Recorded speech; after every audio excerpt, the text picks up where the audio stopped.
The Show Me Institute brought him in, gave a speech and a conversation in the Central West End at the Chess Hall of Fame. You were ridiculed recently by Jon Stewart. You had that honor. He not the first time. I'm sure he's never liked my pro-life position on or a number of other social conservative positions.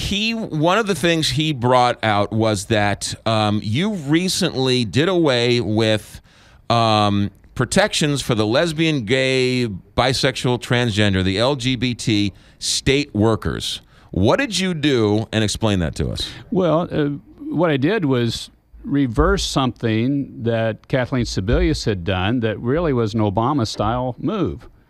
You got a protected category that's passed by statute.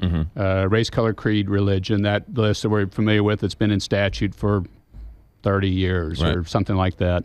She had expanded that to include homosexual and transgender for state employees only. And I said, look, this should exist. It should exist for what's passed in statute. If you believe it should be there, it should be in statute, not an executive order like President Obama does so many executive orders, creating new things out of whole cloth by signing executive order. And it should apply to everybody. Right. It shouldn't be just state employees. So I reissued the order, put it in the traditional statutory language, and reissued that order.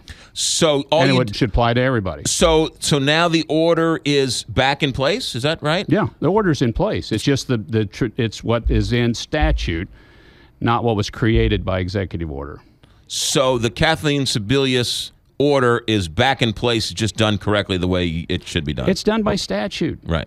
And this is protected category, which gives particular legal rights in that protected category, which she had expanded, but just expanded it for state employees. So you expanded it for everybody. Well, yeah, I mean, it's the order that she had, but it's the one that's in statute. Now, when you say statute, you mean now it was passed by both houses and then signed by you? Yeah. Right. I mean, this was what was in statute already, and I think it's federal statute. So it was already federal law, and I just reissued that as executive order. So Jon Stewart was wrong.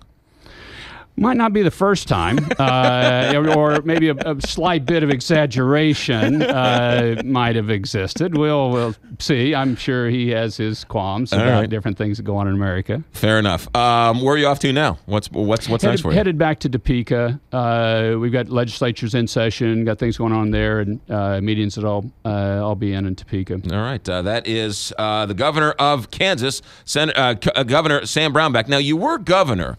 Do I officially call you governor because you're a sitting governor, or do I call you senator because that's a quote-unquote higher office? I think it's, well, you can call me Sam. You can call me anything you want. Well, and go on the internet, you can find about anything you want on there, but governor would be the actual. Governor is the official term. Well, I certainly don't want to be disrespectful. You think you could say go Jayhawks? You think Rock Chalk Jayhawks? I'm not. Wow. I am not. You guys I'm not that? a hater. I'm a lover. I love Kansas basketball because for the rich history that it I mean, is great. The Dean Smith and Wilt Chamberlain plays there. Right. I mean, it's such a great. Allen Fieldhouse, one of the great basketball venues in America. It's a fabulous. I'm really a K-State guy. I was all right. We were going to end on a high note. Now I'm not so sure. Kansas State. I have my issues with. No, but I think I grew up in Long Island, New York, and I went to school in Lincoln, so I was old Big Eight. Yeah. So Missouri. I have a fondness for Missouri, K-State, Kansas as that old Big Eight connection. I think we still have to stick together, even though we've all gone our separate ways. Yeah.